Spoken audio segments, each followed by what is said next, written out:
Hi, and welcome to another Moment with Jesus. My name is Mike, and I'm going to be putting up as many during a day as I can of these, and then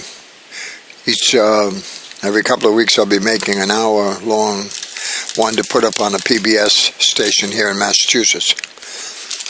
Get my Cheetos, terrible stuff, but I do like them and I eat them. Should be eating something different according to the Bible. It's all plants and fruits and vegetables and stuff, which I'll maybe try to get into with the Lord's help.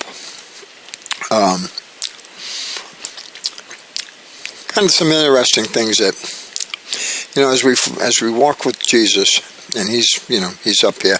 Actually, here's an instance. I went downstairs to the community room because it's nice and quiet.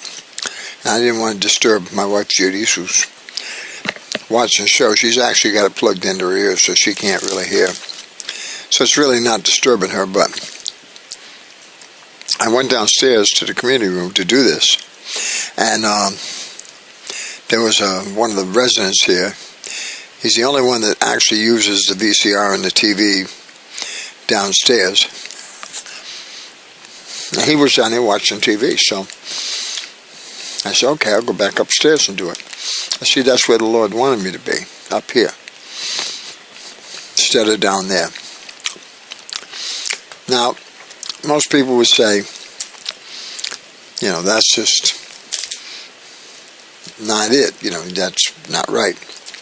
But I believe that's how he controls the circumstances in our lives. The Bible tells us he does this. All the inspirational books I've ever read say that. His people that have heard his voice, he wants us to spend our time with him. That's why I'm going to do this, call it Moments with Jesus. And this is another moment because I already did a couple today and put them up. I got a wonderful bonus, and I got to talk to my good brother Anthony up in Providence. And we shared some things about the Bible and the Lord and stuff. Inspired each other.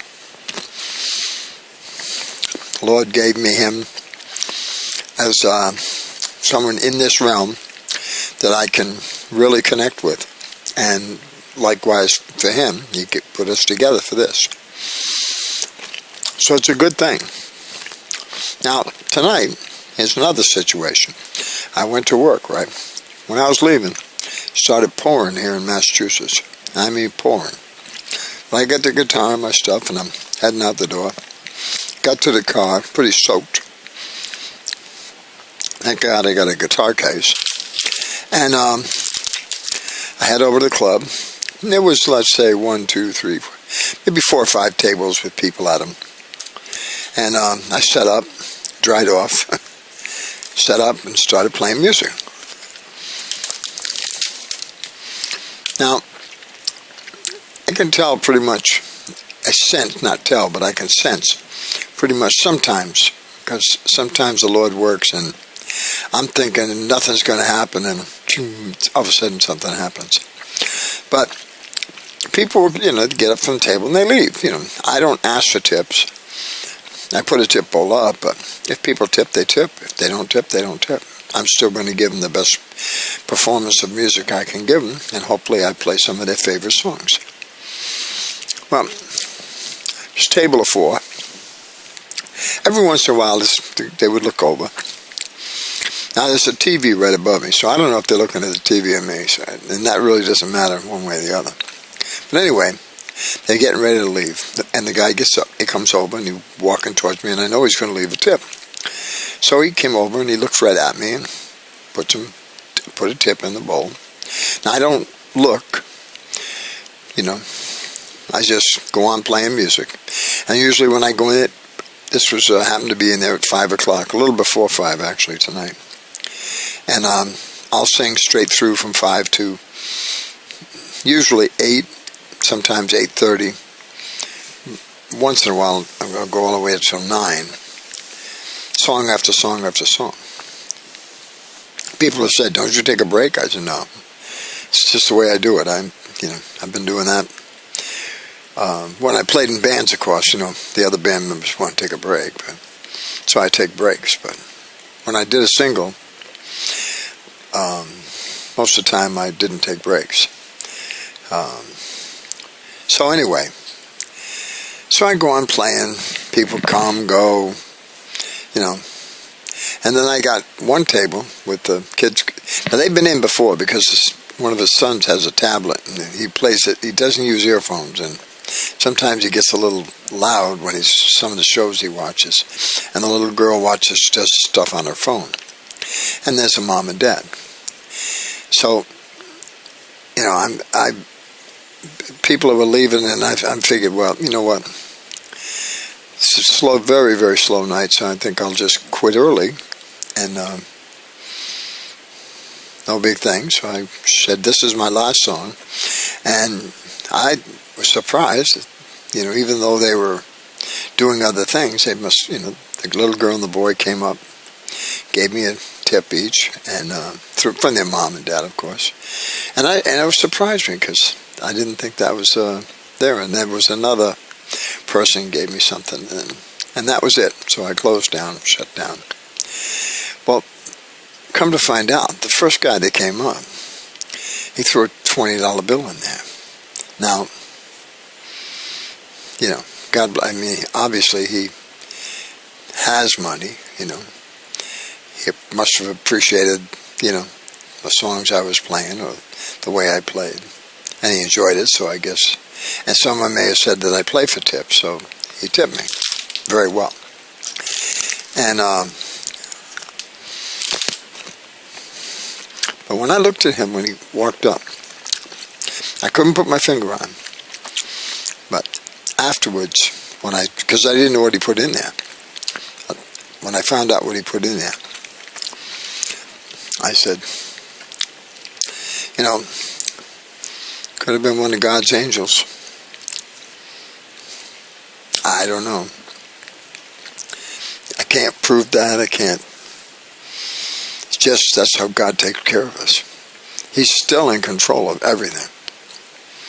People just go on about their lives, and if you walked up to people and said, "Do you know God's with you right now?"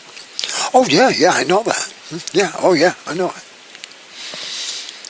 Then I want to say, do you ever talk to him? I wonder, they must say, well, no. Now, if you had a friend, and you and a friend walked around the city, I can almost bet you, I bet my Social Security check, eventually, you would talk to each other. And it wouldn't be over some tragedy or, some circumstance that came up that you had to scream at each other for help. But that's how we treat God. We don't talk to him, except when something big happens and we know it's beyond our control and we cry out to God for help.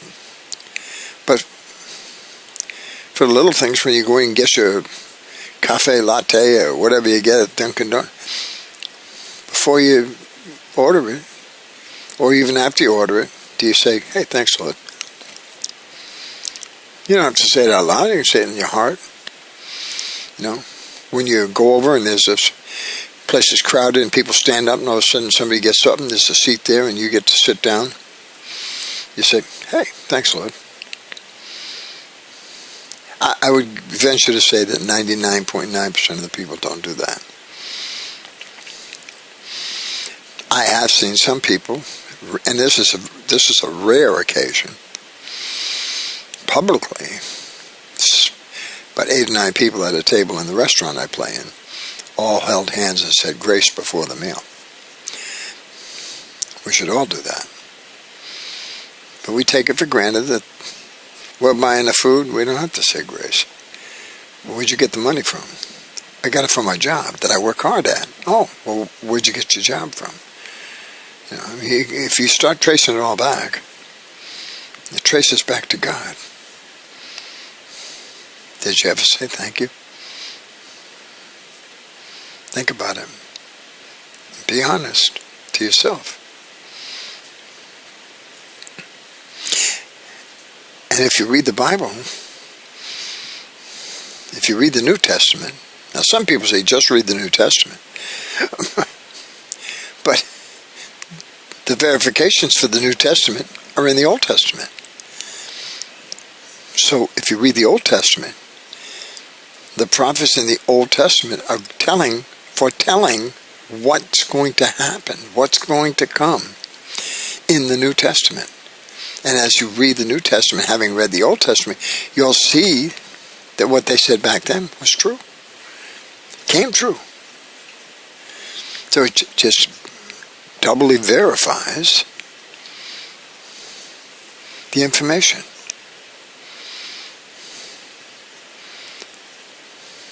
And you don't need, you could sit down with the Bible and yourself and the Lord's quite willing and able, more than anyone else in the entire universe, to teach you what you need to know about the Bible. I had a friend, his name was Michael, and I've reconnected him on Facebook.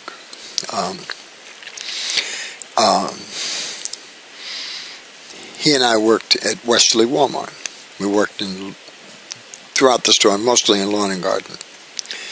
And because I had a hat on, I had to wear the Walmart outfit, but I had a hat that said Jesus on it. And he was surprised that the managers let me wear it.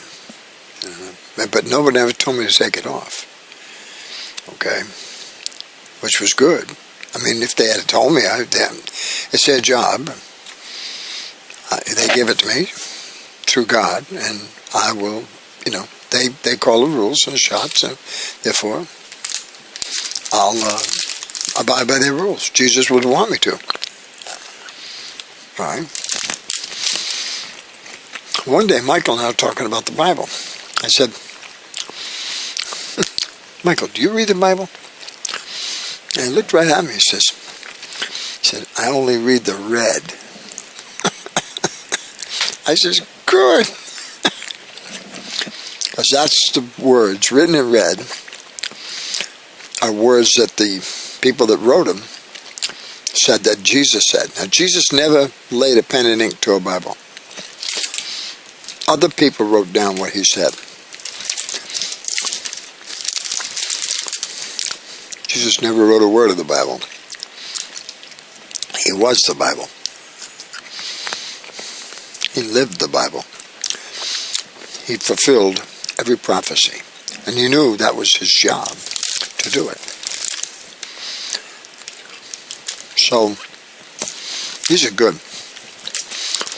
Probably absolutely terrible for you, but if I look at the back, I don't want to see it. But I like them. Thanks, you, Lord.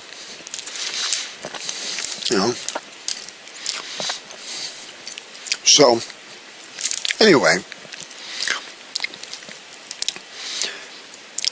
So, as you need to read the Bible, you need to, or if you don't want to read a Bible, if you have technology like a computer, you can get a Bible passage sent to you every day. They have groups out there that will, you give them your email address, they'll send you a little inspiration or the Bible quote for the day. And while you're reading it, you're taking a moment with Jesus. So far, Jesus has given me 71 years. Hey, Mike? What? Yeah, honey, what? Were you talking to Yeah, I'm talking to the show. Why? I thought you were talking to Anthony. All right, sorry. Oh, no, she thought I was talking to Anthony. Because when Anthony and I get on the phone, that's it. Goes on for hours. Oh, that's a wonderful thing. However, I do want to find out what she wants. So, I'm going to cut this off. So about 14 minutes this time. I'll send it up to YouTube. And but anyway, let me close my last. When you're taking time to read a Bible quote, or say a prayer, or just sit and quietly and think about Jesus, just could say his name over. Those are the moments you're taken for Jesus. Now, I'm 71, so he's given me 71 years. I died once. I don't know exactly, 10, 15 minutes, whatever, I was dead.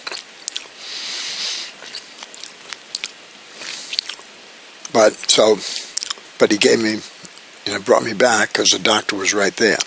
If that had happened at home or in the car or out when I was walking the roads where I used to go and pick up tin cans and nobody got to me, then I would have been gone. Okay? At that time, I had met Jesus, so he would be on the other side to greet me. When I died, I did not see him because that wasn't the time to see him. That happened so that my wife and I would quit smoking. I've already mentioned this in other things. And we quit smoking since 2003 now. So that's, 14 years, 13 years. Don't miss it. Cold turkey. Smoke 3 packs a day each. Would have taken a gun and shot somebody if they tried to take my cigarettes away. Yeah. Vehement. Now, it's the clothes. I remember they had me on, I had a shirt, not one like this, but it was one I had made up with a big smiley face on it, which had a specific meaning for me. It was my Jesus shirt. And when you get in the emergency room, and they got to get to you because they know you're having a heart attack, they cut the shirt right off me. Oh my God. I thought I might have added to my heart attack. Oh. Just like if somebody tried to rip this off me. Oh.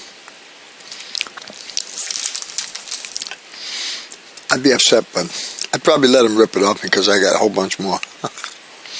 It was my only one. No. I'd be fighting for him. No. I sleep in it. I live in it. Got different colors.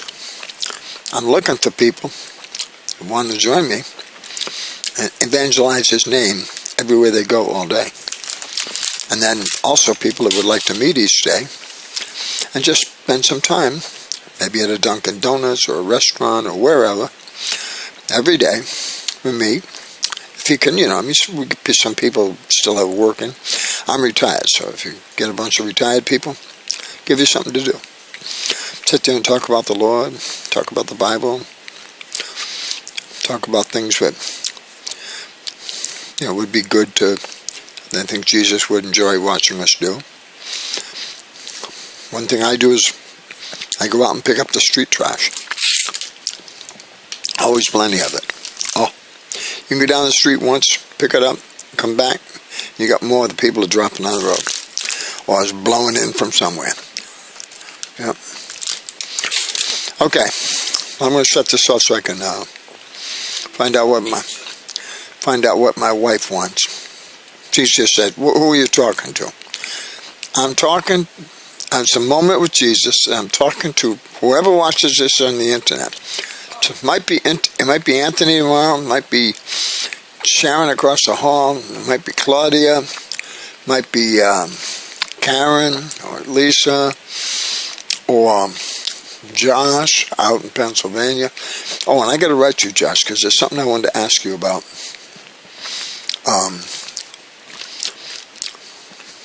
See, I'm going to tell you. I'll write you and so that you'll know. Wait, what'd you say, honey? Judy. No, I'm talking to Elaine. Oh, my wife plays a card game. And it's not solitaire, it's like some kind of card game, but there's characters that the computer generates. And one of the characters her name is Elaine. And my wife gets mad at Elaine, because Elaine is kind of a nasty person sometimes. And doesn't let my wife win all the time, so she gets mad at her. Thank you, Jesus, huh? That's difficult. Okay. Have a great day. Love you. Peace. Bye-bye.